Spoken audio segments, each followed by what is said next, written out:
Nothing in this program should be considered investment advice. It is for educational purposes only. Please hit pause and read this disclaimer in full.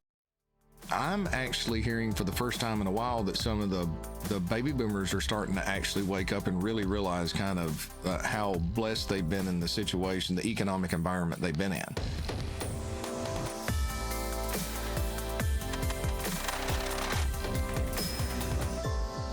Hello, everyone. Welcome to this episode of Finance U. I am your host, Chris Martinson, and today we're going to be talking about inflation, crazy markets, and gold, and what it's possibly telling us also just how stretched these markets are. And we're doing all of this, looks like recording this on September 24th, 2025. You'll be seeing this on the 25th, and it's been so crazy. So Paul Kiker of Kiker Wealth Management, welcome back, Paul. Good to see you this morning, Chris. Likewise. So last time we recorded a little bit later in the day because we were waiting for the Fed announcement and they cut rates. And of course it's reading the tea leaves of the oracle because they say things and did they use this word? And it's all junk. We saw that they were cutting rates into the maws of all-time highs and all kinds of things, right? Mm-hmm. And so I think we should start here then, because a whole week has passed and now we get to listen to Jerome Powell say stuff like this. Core PCE prices rose 2.9% last month, also higher than a year ago. Goods prices, after falling last year, are driving the pickup inflation. Incoming data and surveys suggest that those price increases largely reflect higher tariffs rather than broader price pressures. Whoa, last week he said tariffs weren't doing it. Now he says tariffs are driving the price pressures. Jerome, I have another suggestion. It's your easy money policies and all the money printing that actually drive prices higher. They were like, oh, it must be the tariffs. Like, no, it's M2 expanded 7.9% last year.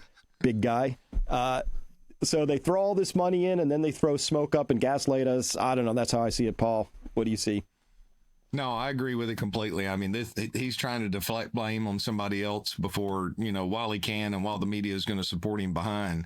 I don't know if it was in that same press conference, but let's see here. Let me see if I can find the note that he made. In that same press conference, did he make the comment, we do look at overall financial conditions and we ask ourselves whether our policies are affecting financial conditions in a way that is what we're trying to achieve. And then he goes on to say, but you're right, I guess, answering the question. By many measures, for example, equity prices are fairly highly valued. You think? I mean, fairly, this is just ridiculous. Highly, or just highly valued? Yeah, fairly highly valued. So, yeah, just deflect blame. Record. We'll show some of those in a minute if it's recordy high valued. Oh, my gosh. Just narrative and lack of truth. That's all they want us to hear. Yep, I'm convinced, Paul, that there's one thing and one thing only that Jerome Powell actually cares about, and it's making sure that we have the largest and most ridiculous and unfair wealth gap ever in history. On September 20th, Henrik writing new numbers just dropped. 52 trillion of net worth for the top 1%. That's 1.3 million households. And a combined 4 trillion of net worth for the bottom 50%, which is 66 million households. Obviously, as we can see here, this has been getting worse. This is the great financial crisis, and this has been printing, a super print-a-thon. And then they were scared of this little hiccup because this brought us into October of 2023, and they got scared and they freaked out and they did that again. That's what the Fed cares about. That's what Jerome Powell's legacy is. That's what they do. They print money so that the top 1% can just get wealthier and wealthier and wealthier, and they don't care at all about the bottom 50%. Let me just put it out there. No, I agree with you 100%. I mean, just judge them by the fruit of their actions. That's what we have to do. Forget what they say, judge them by the fruit of their actions, and that right there is evidence of the fruit that they know what they're doing. You cannot tell me that they don't know what they're doing. And sometimes I wonder if they enjoy the misery they're bringing to the average individual. But let's give them the benefit of the doubt. Let's just say they don't necessarily enjoy it, but they're intellectually elite and they surround themselves by their buddies that are so excited about their net worths going up, and they're so detached from the average individual that they don't ever get around the peasants from their point of view. Well, let me just go back to this real quick. I know that was a little dark, but I couldn't help it. No, I'm with you. So this right here, This is why young people are going to vote for Mamdani in New York City and other people like him, socialists, right? Because they say, listen, maybe I don't have better answers, but I can tell you I'm going to do something different than this. This leaves no economic oxygen for the next generation to come along. It concentrates it in the 1%'s hands. And this is something that the Federal Reserve never had a mandate. The 1913 Federal Reserve Act never said the Fed has the right and the obligation to make sure that one class of people is favored over another. They were supposed to be here for the general prosperity of this country. The reason we're so awesome as a country is because we have a middle class. This is the Federal Reserve destroying the middle class. It's hinged on this really weird idea that the 1% are actually all that in a bag of sliced bread. They're the ones who actually create all the prosperity. No, it's not. Our prosperity comes from having a broad and stable middle class. And by the way, this, I'll chase back to Plutarch, 2,500 years ago, smart guy, said the oldest and most fatal ailment of all republics is a gap between the rich and the poor. Somebody is driving a gap between the rich and the poor, or the super well-off and the less well-off, depending on how you look at this. But that creates an unstable society, and I think we're seeing that, right? You see a fractured society. People are starting to get angry. They don't understand why things aren't working, and it breaks my heart, Paul. I see all these young people on Twitter, on TikTok, posting just how hard it is.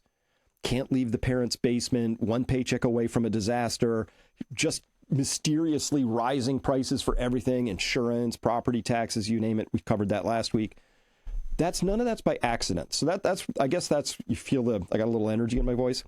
It's because what I really don't like is this guy gets on there and tries to pretend like it's just this mysterious disconnected thing. Oh, PCE prices are up a little from last year. And he shrugs. No shrug. It's policy. Yeah. Own it, Jerome. Say we're really proud of the fact that we have fictitiously and fraudulently printed up $20 trillion, and we've handed it mainly to 1 out of 100 people. Mm-hmm. And they're continuing to do more of the same. Everything that they're doing is just continuing to do more of the same for whatever reason. Justify it however they can. Well, we've got the midterm elections coming up, so we need to do. There's always going to be a justification for doing what they're doing. And the road to hell's paved with good intentions, if I'm quoting that correctly. Mm-hmm. But it's just frustrating. And but I do believe that there are a few people. There's subsets of the society that are starting to understand this. They don't know what to do about it yet. Mm-hmm. They're starting to feel some fear from it. And I'm actually hearing for the first time in a while that some of the baby boomers are starting to actually wake up and really realize kind of how blessed they've been in the situation, the economic environment they've been in. As we've been articulating, though, I mean, it's all fun and games on the way up. Gets a little rough on the way down, right? So the boomers, too, have to understand that we are just one rug pull away from these markets really cratering, potentially. Yes. And I say that just as a matter of historical record, because right now, congrats, yay to us. They finally got the Shiller PE ratio over 40 last week. Yeah. So only twice in history has it ever been above 40. And that's a great tweet by the great Martis, because he's right. We are a part of history, and this is going to be discussed in the history books for quite some time. Yep. Of what not to do. Right. So for those listening, a price earnings ratio, this is across the broad market, and it's asking the question, what's the price we're paying for stocks today compared to their earnings? And the answer is you would have to wait 40 years for companies that you're investing in, and through your passive index, you buy the S&P, you buy whatever. You would have to wait 40 years for them just to earn the money that you put into their stock price for them to earn that back. Now, they're not going to give that to you, right? If they paid 100% dividends on all earnings, it would take 40 years. It's not happening, right? But no. Yeah. You are part of history, writes the great Martis. Yeah, you are. That's where we're at. That's enjoy it as best you can. Now, I've got a chart to show. It'll be hard to see in the way that I've got it laid out, but I'll talk everybody through it. This is just to put it in perspective, okay, if it's not different this time. So what I'm going to share here is the S&P 500. The black line right here is the S&P 500 going back to 1924. The red dotted line is the price earnings ratio of 20. Now, historically, that is considered overvalued. So the best way I want to explain this is let's just pick something that everybody can understand. Mm-hmm. So this blue line is considered fair value. So let's assume that fair line, the fair value line, price to earnings ratio of 15, is a house that you could build for $500,000. Okay. So that's just, so let's just take that into consideration because most people can understand this. I can build a home for $500,000 or I can go pay $1.2 million for it. Now, if you have enough money, and now these aren't exact ratios, but let's just say that's the case. Up here, the S&P 500, what are we, 6,600 or so? I've got my contacts on and I can't see that really good. So just say 6,500. Now, just get back to fair value, you're talking about 4,500 on the S&P. To get back, overvalued for 4,500 on the S&P. To get back to fair value, you're talking about 3,200. That's a 50% decline just to get back to fair value. Okay. And if we were to get back to undervalued, like we did in the 70s and stayed there for a while, like we did during the Great Depression, that's 2,100 on the S&P. Now, how many people actually believe that can happen? But it has happened in the past, right? We were overvalued in the 1960s. You had the Nifty 50 that got us up there. Now, we didn't get as overvalued as we are right now, but you had this massive decline in the face of inflation. Market gets undervalued. So that just puts into perspective. So the question is, at what point do things change? Now, I know it's not a good analogy because you can't for the housing, but the reality is, if you've got enough money and you can waste it, sure, go pay $1.2 million for a house that you can build for $500,000. On the other hand, if we get undervalued, why would you build a house for $500,000 if you could buy it for $250,000? So this is a very dangerous market environment where we have peak euphoria. And the question is, you can see this cycles throughout time. Bad things happen. People aren't as excited. They're not as excited over equities. You get up here and then you go through these booms and you get through for whatever reason, and then it resets itself and it takes some time. The difference is we had a chance in 2000 to let this normalize. We had a chance in 2008 to let this normalize. But what they did was, low interest rates to try to fuel housing, to make up for the internet bubble popping. Well, that worked for a while, and then that came apart, and now they've just printed to the point that we have the everything bubble. I mean, there's only a few places that you can hide if you just want to park something on the shelf: energy, emerging markets, commodities. But you're really going to have to walk the path less traveled to be able to maintain that path and understand with conviction why you're doing it, because this is just ridiculous how overvalued the markets are and how much euphoria is out there and fear of missing out for the average individual that just can't imagine a different type of environment because of our mental weaknesses of hindsight bias. Well, and to be fair, the Fed has been rescuing and printing because they had a theory. So let me take their side of the argument. Often the other side goes like this. Well, Chris, if the Fed hadn't sort of bailed out all of Wall Street in 2009, think how bad things would have been. Which I always hate that argument, Paul, because it's sort of like a prove a negative. You can't, right? I'm like, how bad could it have been? We would have lost Goldman and Citi. Okay, I would have shrugged. Nothing bad would have happened to me, right? We'd have been fine. Right. We'd have skated on, maybe got some better banks. I don't know. But they take that as an argument. And so then the Fed made this argument. They said, look, we proved that we could rescue the economy by inflating asset prices. So they've gotten themselves sort of wrapped around this idea that the way you get past trouble is you inflate asset prices. And what they failed to observe was that when you do that, you are preferentially rewarding one set of people, in a very tiny crew at that, and you're preferentially doing that by stealing from all the rest of the bottom, right? That wealth didn't just magically create. What happened was that's real purchasing power. It's an accounting identity. Where did it come from? You don't manufacture purchasing power out of thin air. You have to take it from somewhere. Well, they printed it up, stole it from all of our bank accounts. We know that is, $7 a pound ground beef. We know that is $500 a month, insurance bills for our 16-year-olds. We know that is, $4 a dozen eggs, whatever the story is. That's where it came from. But that was the Fed. They had this crazy idea. And I just wish we had some sort of political check and balance. They said, hey, we're going to run this massive social experiment because we think it's the right thing to do. And I'm like, did I vote for that? Did you? If we don't like how it turned out, do we vote these people out of office? Like, what do we do? Can we audit your books at least? You can't do any of that. And this was, to be clear, this looks like a monetary or a wealth experiment. This is a sociological experiment conducted by people who know not what they do. And could care less about the consequences. And could care less. Because the red line is 50% of the population, right? That everything that they have to pay for in the interim period, they don't have a massive amount of discretionary income, continues to go up, which is eating in their discretionary income. And the things that they're marketed to that are the American dream continue to get more expensive and more expensive and more expensive. I mean, I was talking to somebody the other day, just doing a little bit of counseling, just try to help them, a little bit of volunteer work.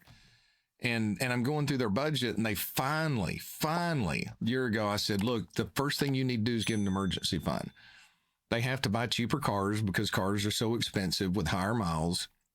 And, corporate America doesn't make things to last anymore, right?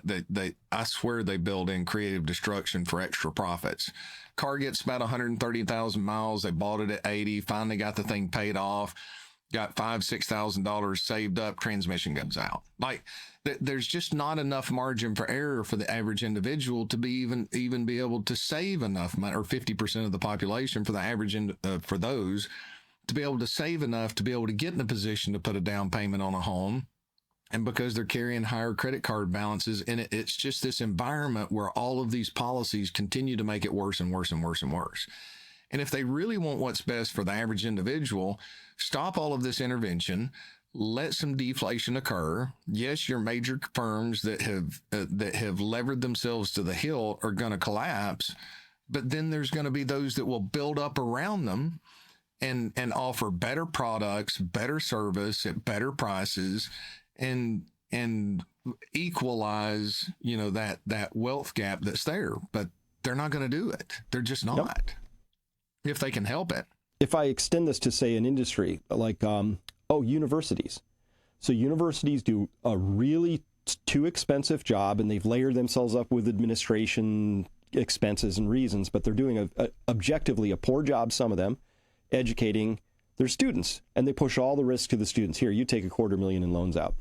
And objectively, I would like to see those universities fail and brand new ones spring up, because I don't think they're reformable. The buildings are fine, but I mean the people, like they've got a culture. But that same culture of ineffectiveness or even counterproductivity could infest anything. GM, it could be a building company, doesn't matter. The point is that you need that, what Joseph Schumpeter called that creative destruction. Every so often, you have to let the bad stuff die away. It's called the natural cycle. Can you imagine if nothing ever died, right? Right.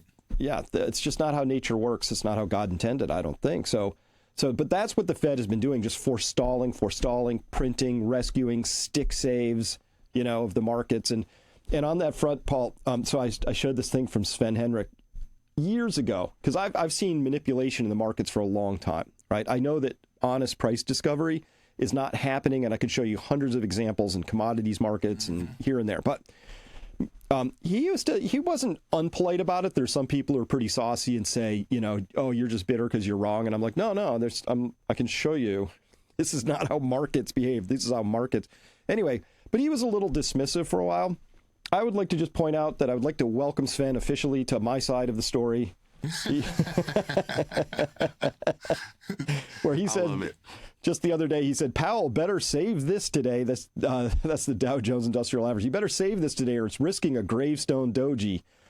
So we got a rising wedge here, which is a bad sign. These often resolve terribly to the downside. And there's this gravestone doji would be, I know this will be hard for some people to see, but it's a big point up that sort of failed back. And that often is a kind of a candle you'll see in this candlestick chart at the end of a big rising wedge. I mean, that's like from a technical standpoint, he sees this thing looks a little weak potentially. And so he said, Powell better save this today. And I call it a stick save because those are the ball, it's like everything's sort of selling off and then it just goes the other direction in a single 1 minute candle. Just like no, like Gandalf was standing there. Thou shalt not pass. But I think that, I didn't know what to title this one today, but I'm having a harder and harder time sort of believing in these markets, right? And I don't want to have to believe in anything, right? I would rather be able to see a good investment, calculate why it's a good risk, understand what the forces are that are moving the prices hither and yon. And none of this stuff really makes sense at this point to me. It's very hard to make sense, generally speaking. Well, I mean, that's what happens when you have the euphoria. We look back through history. Gosh, I wish I had swapped out and put my bubble picture back there. But you look back through history and the tulips, it's always clear in hindsight. But when that euphoria takes over, and like Sven Hendrick stated a while ago, why does the market keep going up? Because people keep buying because it's going up, and they keep buying, convincing themselves that it's going to ever, continue to go higher. And there are a few that are playing the game by the rules that are forced upon us and recognizing, hey, you have to have some exposure at this point. And you pray that your tools are going to give you the ability to step out before you get that big vacuum down. Mm-hmm. But, once emotions take over and fundamentals are no longer important, not only are they not important, but they can cause you to underperform in the short period if you're not adapting to the environment that's there. That can last longer than anybody can be patient. And I think it was Jesse Livermore that stated the market, maybe it wasn't Jesse Livermore, it was somebody back in the 20s said the market can stay irrational longer than you can stay solvent if you're betting against it. And this has crushed most of your short sellers out there. There's just, you look at the VIX, there's crazy opportunities when it reverts to the mean, but it's like stepping in front of a freight train that's running at you, because it's hard to stay in that because you're just losing so much capital in the short run. But I mean, but back in Jesse Livermore's time, right? Those were real humans on the floor shouting and yelling at each other with fistfuls of paper and scribbled stuff in pencil. Today, 90+% of the trading, as I understand it, is just done by machines. I don't know that they have emotions. You say, oh, well, Chris, humans programmed them. No, humans who were very mathematically oriented gave them tolerances, parameters, signals, and things. And so they just trade off of that, right? I'm not sure, except, sort of at the individual investor level, we're all subject to our emotions, but I'm not sure if the markets are driven by them anymore. I think we're responding to them emotionally, but the markets look algorithmic at this point to me, more than anything. Well, that's a really good perspective, Chris. I mean, it is. I'm seeing the emotions from what the average retail individual's having to face. And, if you're educated, then you're you've been terrified. I've talked to many people. It's like, look, they've sat on the sidelines for 7, 8, 9, 10 years because it doesn't make sense to them, and they haven't developed the tools to be able to play the game by the rules that are forced upon them. And then you've got the average individual out there that's seeing their cost of living going up. They're not educated of how expensive the market is. All they're listening to is the financial porn media that's just telling them, hey, this is going to last forever. The Fed's going to bail us out. They've got Trump saying, don't be a panicking. They put their trust in these individuals to be able to keep this game going. And they don't really understand how risky the foundation of this market is. And they're just feeling left out. They're watching other people around them that seem to be living these lifestyles that are higher than theirs. And they're being sucked into this upward move without any realization of the risk that's under the surface. And the bad thing is they're going to be hurt really bad if it's not completely different this time. And you're going to have to break all of the historical textbooks and lessons of the past. I mean, if it is different this time, then every lesson that we've learned in the past is null and void at this point. And computers are still built by humans. They may be emotional, but they're making adaptations to chase this market ever quicker and ever quicker and ever quicker. And it's a complex system. Cycles still exist. And at some point, this game's going to be over. We just don't know when it is. Well, on that front, as you know, I'm a huge holder of gold, irresponsible amounts, not advice. And I have been for a long time. So, in fact, the amount of gold I hold hasn't really moved up in ounces all that much. I just bought it a long time ago. And so the reason I did that, Paul, is so I buy gold and silver as two separate words. A lot of people say gold and silver or precious metals. It's a bucket. They're totally separate identities for me. Silver is an industrial metal. It's not really a monetary metal, hasn't been anywhere for a long time. but it has incredible industrial uses. So I think you have to look at that from an industrial supply and demand standpoint, plus investment. Those are the two big categories. Gold is a monetary metal, full stop. That's what we use it for. Few milligrams goes into this and that, but it's a monetary metal. So I was buying gold because I didn't think that the monetary system was stable, or I knew they were going to print all that. I was not ready for what's happening right now. Look at this. Yeah. Right? Mm-hmm. So this is on a weekly basis. And so look at this. So it's pulled back a tiny bit today, but we cracked the 3,800 mark last night. After this wedge right here broke out of that, that's a bull flag, actually, as far as I can tell, a flat top rising on the bottom. But yes, I'm starting to get a little nervous now. Like at first, when this first started to take off, I had a little, like I try and retain my, like I don't want to get too giddy about any investment. Now I'm starting to get worried what this is telling us right here. I think it's saying something, and I don't think it's good news for the world monetary system. You know, it's interesting that you say that, because you and I have not had a conversation about that at all. I've been really struggling for individuals that have to allocate to metals right now because it's overbought. It's been running for quite some time. Even in a bull market, you're going to have periods of consolidation and pullback. So we're wanting to average in. But at this point, it's like, do you skip another month because we should have a pullback? But at the same time, is gold telling us that something is about to break? And that's my concern, is that gold's telling us that there's big money that's seeing something under the surface that's going to break sooner rather than later.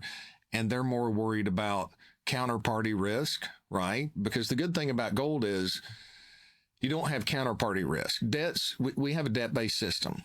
So many companies, so many individuals, margin debt, you look at it across the board, the people do not have a fear of debt anymore. Leverage is the thing. I'm starting to hear in all of the articles that are coming out, some of your main Wall Street analysts that are saying, hey, this is a re-leveraging cycle. Forget fundamentals. The Trump administration is going to do whatever within the banking system. Banks are going to be forced to lend. Basant's pulling, the reverse repo facility down so that they're forced to lend because they don't want to. So this is going to be a re-leveraging cycle. And that's a dangerous thing where we are right now at these valuations, because again, if it's not different this time, yeah, it might be a re-leveraging cycle, but is gold telling us that people are worried also about the inflation, but also, if it's not different this time, that they don't want the counterparty risk, where if you invest into a utility that has debt, that could collapse on the other side of that and bankruptcy. So I've been very nervous over the price of gold. I like what it's done to those that have us that have owned it, but I'm concerned about what it tells us. Yeah, indeed. And we talked about this last time, but let's just reinforce the point, which is that our government is busy spending like drunken sailors, and we're on track for a $2 trillion deficit this year. And as we talked about last time, this leads to fiscal ruin at some point, and that we took in 1x and spent 2x last month in August. And we'll see how September finally finishes out when we're all done. But when you're taking in 1x and spending 2x, obviously you are on your way to what we would call fiscal ruin. And that's where the government is, and nobody's really talking about it. Remember on the campaign trail, we got all this talk about it. Nobody's talking about it anymore. We're just all caught up in the latest drama or whatever's happening. But this is still marches on, and it's going to create higher inflation. That's the one thing I was hoping to communicate to everybody listening, is you have to be ready for higher inflation. And you just saw Jerome Powell at the opening of this episode say, oh, yeah, it's a little higher than we thought. And he's trying to blame tariffs, but inflation is now entrenched. And as you and I talked from a thesis standpoint, there's a darn good chance what we're going to see this time is a double hump inflation, just like in the 70s, maybe for almost the same reasons. Two big drivers: lack of fiscal restraint. Bingo. Got that on the books. And the second would be rising energy costs. We already see electricity bills exploding higher. I think we have a good thesis for why natural gas prices are going to go higher, and we're starting to see oil move again today and yesterday. So who knows? Is that geopolitical or is that something else? But it'll happen. And at that point, Paul, I don't see how the Fed, there's nothing they can really do. They could raise rates, lower rates. That has nothing to do with what's coming. It's going to be out of their hands at that point. And I just worry they're going to have to really viciously raise rates to try and stop what's coming. Mm-hmm. Yeah. Or they're just going to let the destruction take place. I mean, I don't know how they'll do it. At this point, they seem to want to have inflation run hotter than what it has been, but, or what they've stated it's been. I mean, what, well, do you see that news I think it was last week that 50% of spending is driven by that 1% of households. Oh, I did see that data. Did you see that too? I forgot, I didn't bring it in, but I remember reading that. I was like, okay, that comports with the 1% has tons of money to spend, right? But think now, Paul, so when the Fed raises rates to try and tame inflation, the 1% don't care if their interest rates go from 4 to 5%. He's going to crush the 99% with higher rates to try and stem inflation. But if half the spending is by the top 1%, they're pretty interest rate insensitive, I would say, as a crew. Would you agree? Yeah. No, I would agree with that. They're interest rate insensitive. And if interest rates go higher, quite frankly, they're lenders, they're savers, they've got your assets. Some of them are leveraged, but they're doing it in a wise manner. So higher interest rates just means more cash flow for them. Right. So if you're sitting on a lot of cash that's in the bank, then, I mean, we tend to, we saw that when interest rates started rising, what was it, late in 2022. One thing that was amazing to me is, Royal Caribbean Cruise Line comes into the portfolio and I'm like, well, it clears our hurdles. This looks pretty attractive. But, I told the investment committee, I said, I'm willing to bet couple $100 that this will get kicked out with a loss. What I didn't realize was all of that extra, CDs and treasuries and cash that the baby boomers were sitting on, they were used to living on that lower income level. This is my assumption, okay? Because, maybe you build the thesis behind what happens. But everybody started cruising again. Like cruises just got booked to the hilt with that extra cash flow that was coming in. And I had a lot of clients who were saying, yeah, we've done a couple of things now that we're earning a little bit more on our safe money, funds that, I had them parked somewhere else. So it benefits them, kind of both extremes, higher interest rates or the Fed printing money so that asset prices go up. But but both extremes crush the middle class and lower. That's why the middle class has been eviscerated. If you don't have that discretionary income or you don't have all those assets to benefit from higher interest rates and extra earnings or higher asset prices with the inflationary side of it, you're just crushed in the middle there. And the only thing that actually is going to help that is if we have a deflationary kind of collapse on itself to where the status quo is broken, the average individual, kind of like the Great Depression, the top lost everything. I can't remember the data, but, we had some extreme wealth disparity at the top of the Great Depression. But by the time you got into the 1950s, what was it? 90% of the wealth in the country was held by 50% of the population. And by a lot of measures, looking back, you had an individual that could be a mechanic and have his, wife at home and 3 kids and live a middle-class lifestyle. That's not where we are right now. The financialization of everything has benefited the intellectual class. Indeed.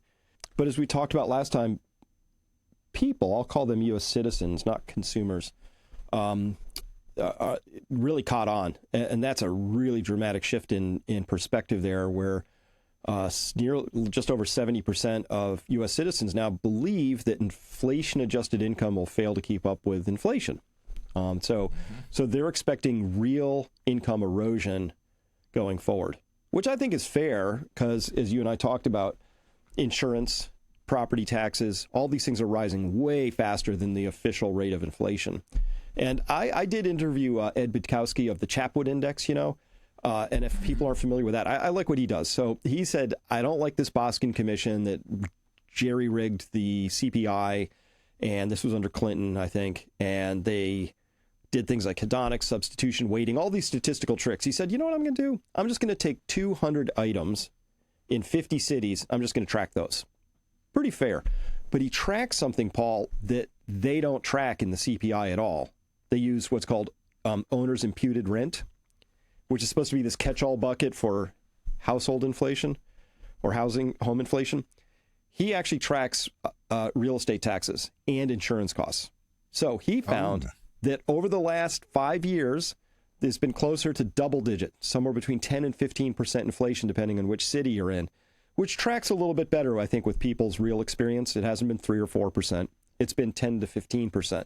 So that to me explains this, because the lived experience of people is, no, my prices are not modulating. They're not going back. I don't care what Trump says. Prices are now going down. They're not. The speed at which they're going up is moderated a bit, but they're still going up. And that's what Jerome Powell just said. So I'm worried we're going to get that double hump inflation. It's going to come because people expect it. And sometimes they say inflation expectations are not well anchored. So people are expecting it. What do you do when you expect inflation? You spend it today so you don't have to spend more of it tomorrow. Yeah, I think that's the setup here that I'm seeing. Yeah. Well, and it seems that there's probably going to be a lag with a lot of the tax inflation pressures and the insurance inflation pressures, because you've got renewals that come out over time. And of course, we're getting into to this year, like my taxes went up substantially over what they did last year.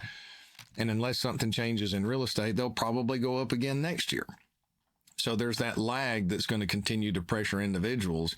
And those are things, I like the fact that he adds that in there, because what are you going to do? You're going to carry the risk and quit covering insurance on your home? In certain parts of the country, that's a massive risk to carry. But especially with your real estate property taxes going up, don't pay it and see what happens, right? They're going to foreclose on the property. It's going to be sold on the courthouse steps. So these are inflationary pressures that individuals just cannot work their way around. So oil's moving up again. Natural gas too. So natural gas is a little over 3. It's at 317. It's been hanging under 2 for a long time. And crude oil here, closing in on $70 is going to happen, I think, at the end of this move for Brent, and we'll get close to that on WTI over here. But this is actual, something's happening here that I don't quite understand yet. So we'll have to look at that. But this is the beginning of that double hump thesis. Like, what if energy prices start to move? Could be geopolitical reasons. We had the OPEC crisis of 73. It could be because, there isn't as much as we thought, and that dawning awareness comes in. Or it could be because we forgot to invest because oil prices were too low, and then the economy actually takes off, and so you need more but have less. Whatever sets of reasons, this is what we're seeing now. And we're still continuing to see. There's been a lot of leadership change. I think last week we talked about just major asset classes. There's been a lot of leadership change between domestic and international commodities, but commodities in general as an asset class from a money flow perspective have this persistent strength that they've not had for quite some time. And if that continues, think about gold. Gold went sideways for a long period of time. Then it started getting this persistent strength. And now we're getting that persistent strength has moved into, not near vertical, but moves that have surprised a lot of us to the top side of how it's been moving. Mm-hmm. That appears to be the foundation for the same thing moving in the commodity sector. And then you've got what Bank of America came out over the weekend. Did you see that headline? I need to pull it up here if we need to find it specifically. But they said, forget the 60-40 portfolio, which is 60%, stocks and 40% bonds, and consider the 60% stocks, 20% bonds, and 20% gold. I was actually shocked when they came out with that change. I did not see that. Yeah, let me see if I can find it here if you've got something to show and pull up the I do. article, I want to talk about maybe why oil isn't moving up because of economic strength. I don't know if you saw this. This caught me. The Cass Freight Index just fallen off a cliff over here. And on top of that, Craig Fuller of @FreightAlley, he says here, quote, trucking has been in my family since the 1960s. We've lived through multiple cycles. Trucking deregulation, oil crisis, stagflation, the S&L collapse, Gulf War, September 11th, and the financial crisis. So they have a lot of experience here. I've spoken to dozens of trucking veterans with 40 plus years of experience. Almost all agree this is the worst freight market in their lifetime. Wow. I mean, his family, I love how he puts that. They've been through it all. The oil crisis, stagflation, S&L, Gulf, all of it. This is the worst they've seen. So that comports with all those other recession indicators. I think we had 8 at last count. Now we have 9. They're all still flashing recession. I think that explains why we're seeing the government throw money out the door. because that's an easy one. Like, you don't have to be a genius Scott Bessent, ex-Soros guy to understand that if things look a little weak, you can paper it over by having the government spend more. Well, nobody talks about it anymore, but Dow Theory and Richard Russell did a great job. I miss him being gone. I read everything that I met he him put once. Out. Did you really? Yeah. Oh, I'm a little jealous because he was a legend in his research and just incredible what he did for people. This is actually a good story. Hold your thought, because this is a great story. So this is 2009, and I'm out in Malibu for no good reason. And I'm there with Adam Taggart, and we're visiting with Mike Maloney when he had his goldandsilver.com was actually housed in California. So we're there, and we're just talking with him. And this is right after, I remember the year 2009, because it was this huge, like at the time, a punishing correction in silver. And it was a great time to talk to him because, like, who's buying, who's selling. And it was great. While we're standing there talking with Mike Maloney, I get this text, and it's from Richard Russell's daughter, who says, "Hey, I got your number. He would like to meet you someday." So I'm like, "Where are you?" It turned out they were about 2 hours south, right? And I just turned it around to Mike Maloney. I said, "You want to go meet Richard Russell?" And he's like, so we jumped in. He had a Tesla, one of those early ones, the Roadsters, right? So we jumped in his Roadster, and we booked it down there, and we get there, and his daughter greets us at the door, and she said, "Look, he's really old. I'm sorry you drove all this way. If you'd called me, I could have set expectations. If you're lucky, you're going to get 15 minutes." Okay. And so get led into the house, and then we get taken down this elevator, and we come into this den, and there's pictures of him with all these different presidents, and he was a World War II fighter pilot, and there was all these pictures. It was just this museum memorabilia. Like, this guy lived the life, Yes. And he's got a cane. He's all and he called because he had my crash course book, and he's like, "I just read this. This is the most sensible thing." 2.5 hours later, we ended up 2.5 hours. With yeah, because he wanted to talk about the book and the theories and all that stuff, and then he wanted to talk about his memorabilia, because I'm a curious guy. So I was just like, I can't help myself when I'm with a living legend. So that's my Richard Russell story. That's a pretty incredible story. I mean, what he did and how many investors he impacted through his work was absolutely incredible. Just brilliant, man. Yeah. So that's a gift of a lifetime to get a chance to see him. So, Dow Theory, and I probably need to pull up the definition here because it's been so long since I've talked about it, is that basically your industrials have to confirm in the movement. So he broke the market down between your retail and your transports. And the argument is they have to confirm at the same time. So if retail's, the retail side, discretionary side is going up, but transports are going down, that's not a confirmation of the trend. So when you look at transports that are terrible across the board, they've been in a negative trend for quite some time. They're not setting new highs, while the rest of the index is setting new highs. That's a warning that you need to pay attention to, that there's deterioration under the surface. And a terrible explanation is basically that the transports have to be shipping these goods, right? Now it's shifted, and there's other iterations of Dow Theory today that people have come to that made sense. But if you're not shipping goods, right? I mean, we still have to ship goods, and then there's weakness in the underlying economy, which we're seeing in its recessionary indicators there. So the theory is that shipping precedes buying, right? If there's a lot of buying, and the buying is still strong, but the retailers aren't restocking, they aren't ordering from the factories, yes. You'll get that divergence.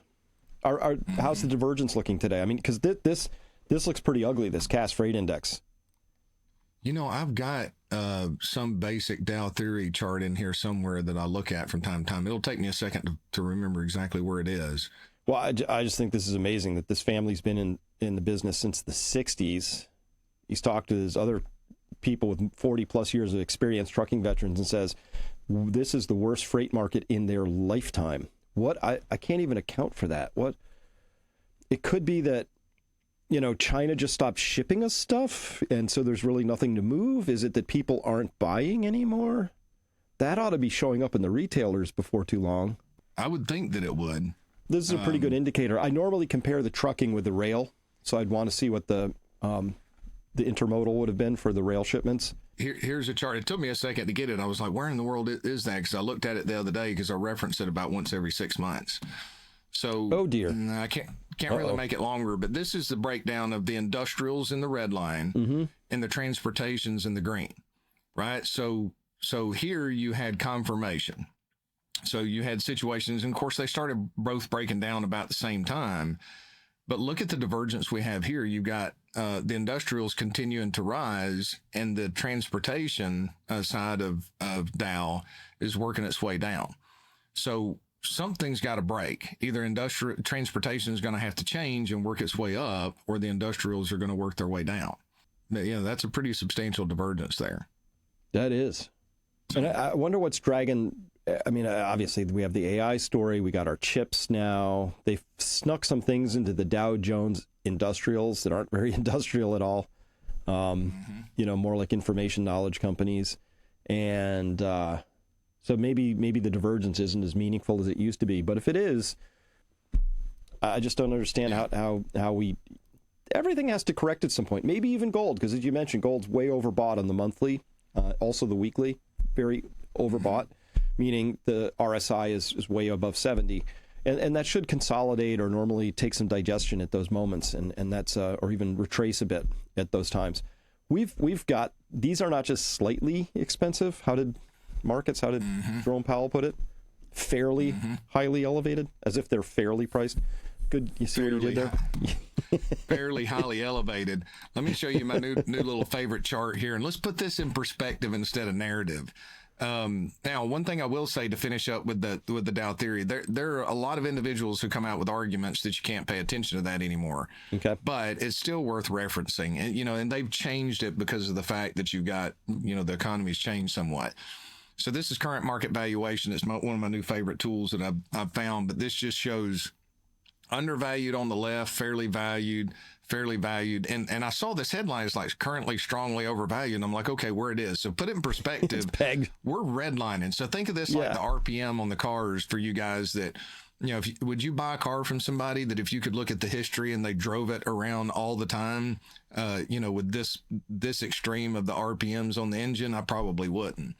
So, but if you go down here a little bit further, this puts together your basic valuation models. Buffett indicator set a new high. Look over here. This is undervalued. This is expensive. We're way up here at strongly overvalued. Look at all those dark lines on the far right of that thing. Yeah, look at this. So you can see this. I need my mouse to be bigger. But this will update again on September 27th. Price to earnings ratio, the CAPE ratio, price to sales. I mean, price to sales is the highest that it's ever been. You've got your interest rate model that shows we're overvalued. S&P mean reversion, that just talks about your, markets tend to revert to the mean. Earnings yield gap, that's okay. A recession risk, if you go back and look at the yield curve, that's high. The SOM rule is low. That's what the Fed pays attention to, if I remember correctly. Yep. And state coincidence. But then you get down here at margin debt. It's not at extremes yet, but we're certainly on the far right-hand side of a normal bell curve distribution. So that just puts in perspective the environment that we're in. And I'm surprised margin debt is not too extreme, crank it out at $1 trillion. It is, and it's real high, but they've got a good breakdown in here. I spent, yesterday probably an hour just reading it and looking at their perspective. But gross margin debt is higher, but as a percentage of equity exposure is not necessarily extreme. So that could get worse. But I mean, that just puts in, the culmination of all of those puts you in a situation here where it shows you how expensive the market is. Now, for you listeners, I was telling Chris, I got to figure out how to utilize this because these scatter plots are probably one of the hardest things to use, and I can't freeze it and go show you the right-hand side. But right here, you've got the actual 10-year correlated return. So we had talked about this before. John Hussman came up with a scatter plot. Over here is your aggregated market value index model. So taking all of those together, we can click right here and say, okay, at this point in the year 2000, when the market was overvalued, on the left-hand side, it shows you the subsequent 10-year returns of the S&P. So if I can find it over here, I can get close. What that tells us is the 10-year return for the S&P 500 was negative 22%. That was the actual return following that starting point on the right-hand side of valuation. So if we go back through history and we look at this, okay, so this can kind of highlight the areas that we're in. Somewhere in here, we get back into the 60s. Okay, so investors had to learn that lesson, the hard part in the past, in the 1960s, when the market was, one standard deviation overvalued. The actual 10-year subsequent return for the S&P 500 was a 13% loss, and this is not inflation adjusted from this standpoint. Now, we don't have the subsequent 10-year returns over here, but, just look from a historical standpoint. We're at a valuation level that can obviously get more expensive in the short run. But when you go back through history and look at the actual 10-year returns from these starting points, it's highly unlikely that you're going to get these returns that you become accustomed to over the past several years. So just markers to help us gauge where we are. And these are here to help us to be sober and take a long-term picture of where we are at this moment in time. So that's where I keep telling, I'll say it. I've said it before. I'll say it again. Right now, if I'm looking 3 to 5 years out and even 24 months out, depending upon how the narrative can push these emotions in the short run, return of your capital, in my opinion, is more important than return on your capital at this point in the cycle. Well, I agree. And this cycle also might be a little different. So I think the Fed was sort of politically nudged into cutting rates. And now they're saying, we're actually seeing headlines like this, Paul, just coming up, that the Fed's unity is already fraying, right? And what unity was that? I mean, now they're talking about people are starting to worry about inflation and, disagreements. That's because they say here, even as central bankers commit to staying data dependent, shifting their thinking alongside new information, several policymakers see threats facing the labor market as more imposing than persistent inflation. But some of them see inflation. So there's a big little split going on there currently. But what's interesting to me, Paul, is when we go here, this is the Fed decision day back here. And we saw this little pop in the 10-year price. So this would have been yields going down. But now we've seen just nothing but sort of erosion as we've come through here. So interest rates are now higher on the 10-year. If we use this cross mark here, you can see anything below that is a higher yield, a lower price, because bonds are a seesaw. So I think we're seeing once again, the Fed says, oh, we're cutting rates, and that's supposed to drag everything down. But the bond markets are saying, not so fast, Bucky, and they're going the wrong way. So, I mean, no danger territory yet, but it's just saying I don't see a lot of confidence in the bond market for what the Fed and federal government are up to right now. Right. I mean, and that's the concern. The bond market seems to have, for the most part, priced for a weaker economic environment. The stock market's, pricing for a Goldilocks economic environment. And something's going to give. If we get a reacceleration of inflation and then the bond market revolts, what's the Fed going to do? Are they going to step in? There's people out there now saying that they're going to step in and do yield curve control. Well, how'd that work for Japan, right? How'd that work for Japan? So, well, it's blowing up on them right now. It is. Hey, did you hear about so the speech of the new FOMC member Moran? He spoke in New York apparently in a speech titled "Non-Monetary Forces and Appropriate Monetary Policy." Now, I don't have the source because I made notes for myself for the week, and I'll share that and kind of talk through. But I thought it was kind of interesting. I hadn't seen it yet. So what'd you see? What'd you hear? Okay, so this is a summary that I put together. So this was the speech, Non-Monetary Forces and Appropriate Monetary Policy at the Economics Club of New York. The new FOMC member Moran implied the Fed needs to see things Trump's way. Okay. So he goes on to argue the neutral Fed fund rate sits around 2.5% due to non-monetary forces and their impact on inflation. Okay. Well, what's a non-monetary force? Well, he kind of gets into it here. I've got him bulleted because I was wondering what in the world that was. So he concludes, that sounds low, but I think it's important to take seriously, not literally. Well, I don't necessarily understand what that means. Yeah. Well, While I suspect existing, I'm tongue twisted, guys, forgive me, existing backward looking estimates are too high because they insufficiently account for recent changes to the fiscal and border policies. He lists the non-monetary forces as lower rents driven by a reversal in net U.S. population flows. He estimates 2 million people will have left the U.S. by the end of 2025, so rental demand will drop and supply increase. You can tell I didn't edit that. Tariffs. He expects exporters will cut prices and will tariff revenue around $380 billion a year.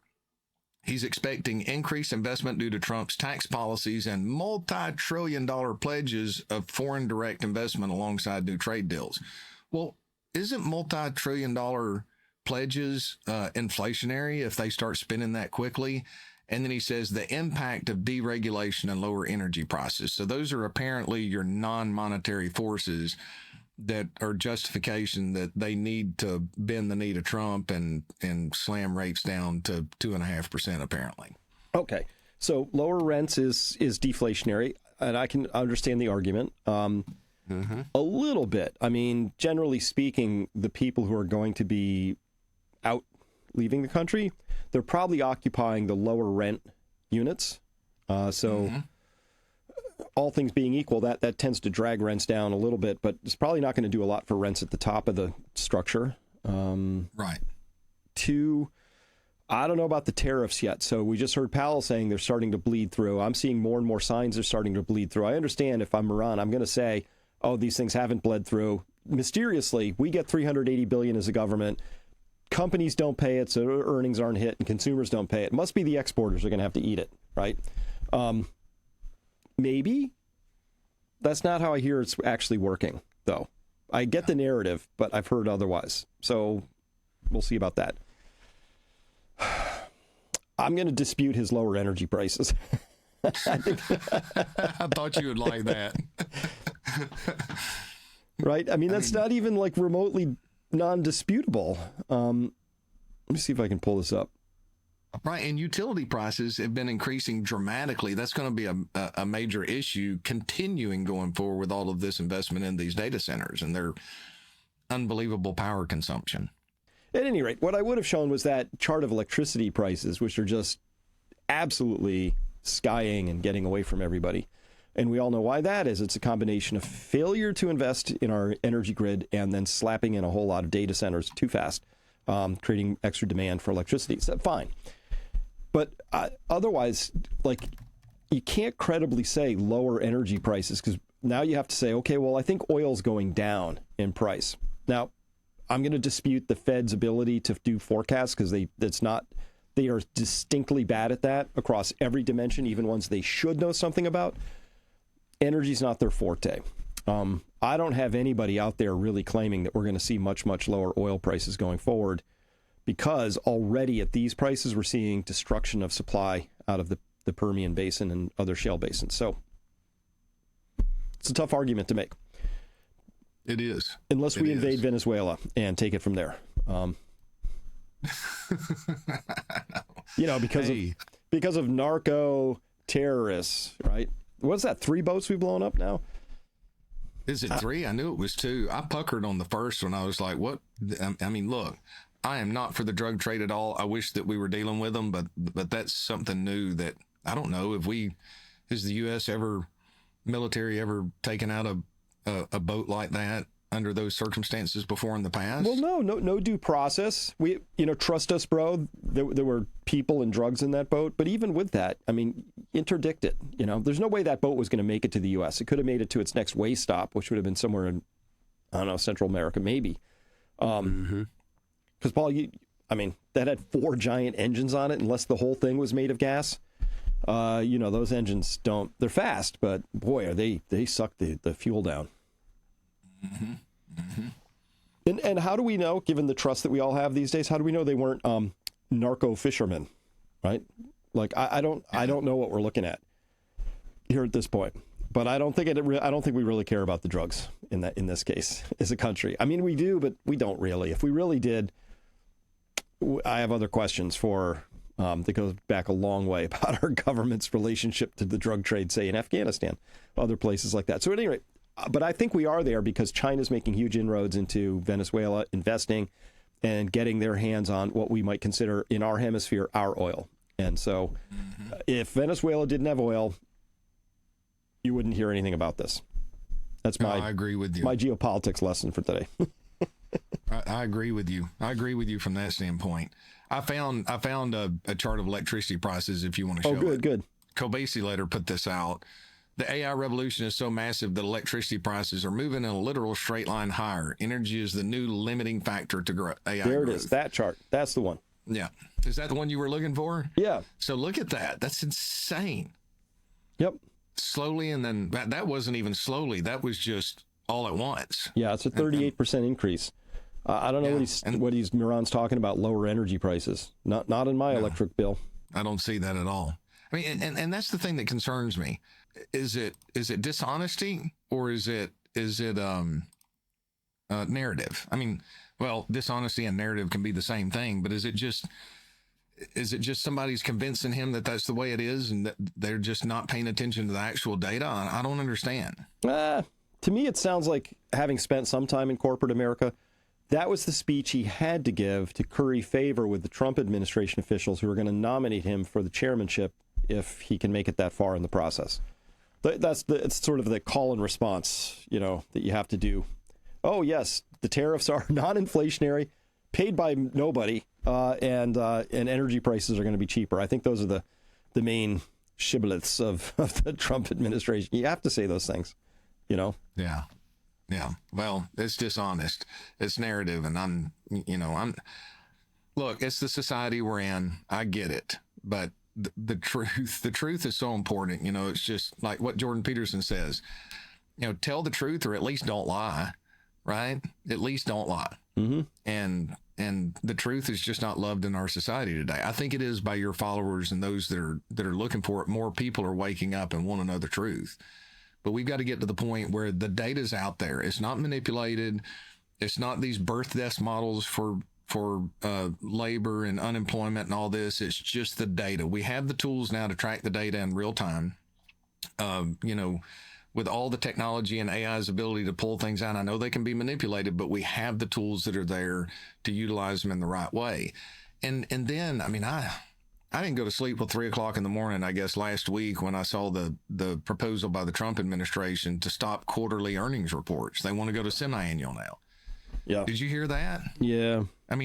I was just like, so what is this? Let's forget the data and let's just go with narrative.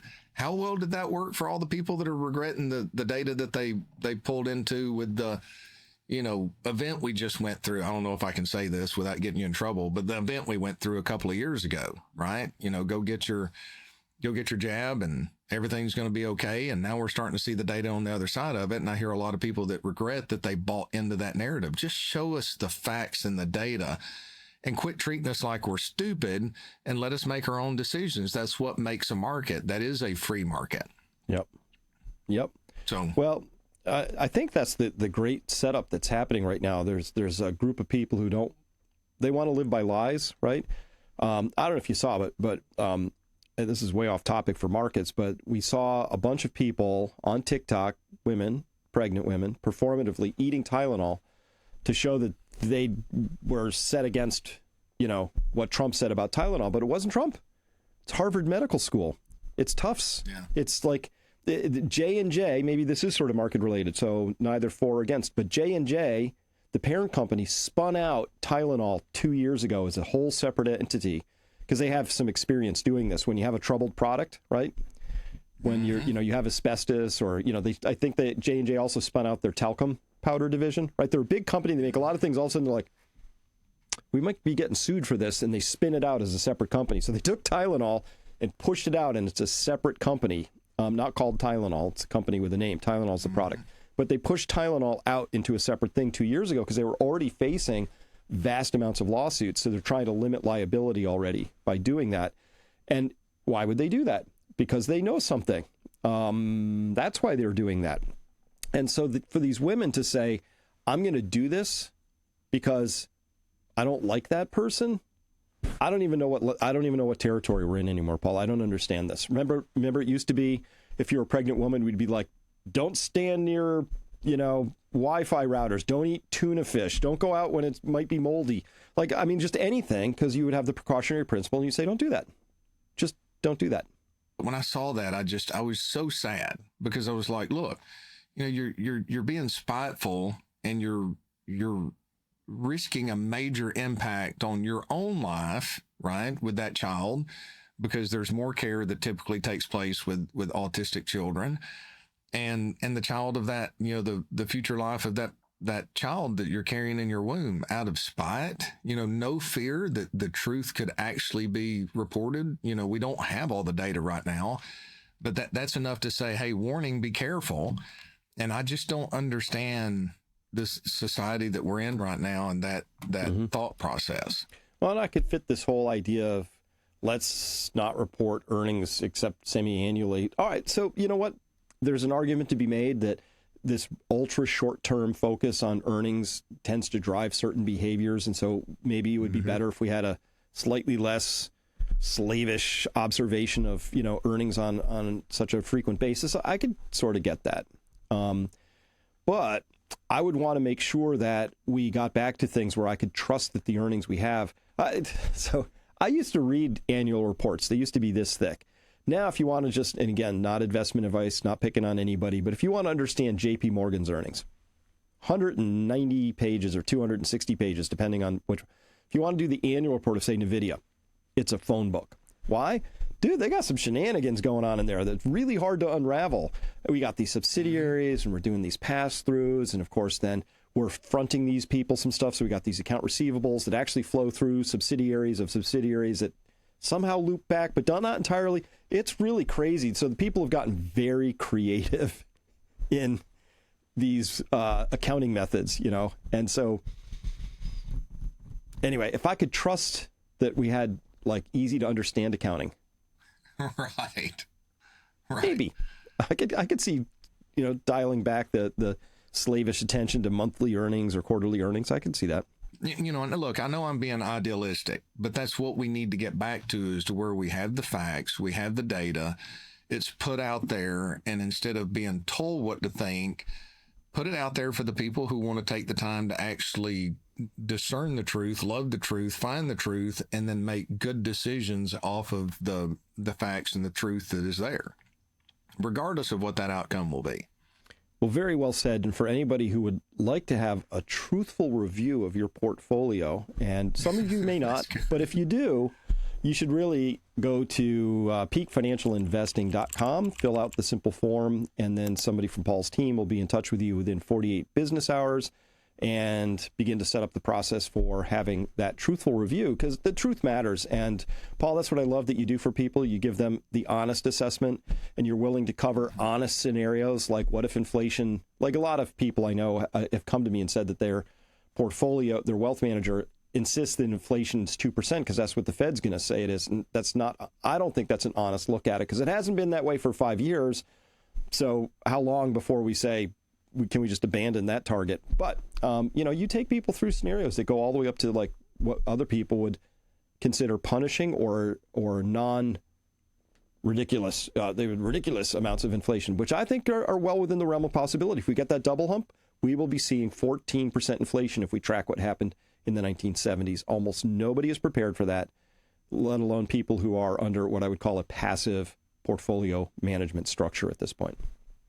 Oh yeah, and it's fascinating, Chris, because I've really been trying to connect with some of my acquaintances that are on the modern portfolio theory side. Yeah, and they make fun of me for recommending that ancient relic, a while ago. I've talked about that before, but I mean, you should see the look on their face when I tell them we're running retirement analysis stress tests at 5.5%, 7.5% inflation. They're like, that's malpractice. I don't see any way that it really constitutes malpractice, Paul. In fact, I think it constitutes best practice. So, right, I think so too. Personally, we argued for about 45 minutes over that, and then finally they changed the subject because I just laid out scenario after scenario why it was important. You just wore them down. Good for you. Yeah. All right. Until next time, everybody. Thanks for listening. I'm Chris Martinson of Finance U, here with Paul Kiker of Kiker Wealth Management. We'll see you next week.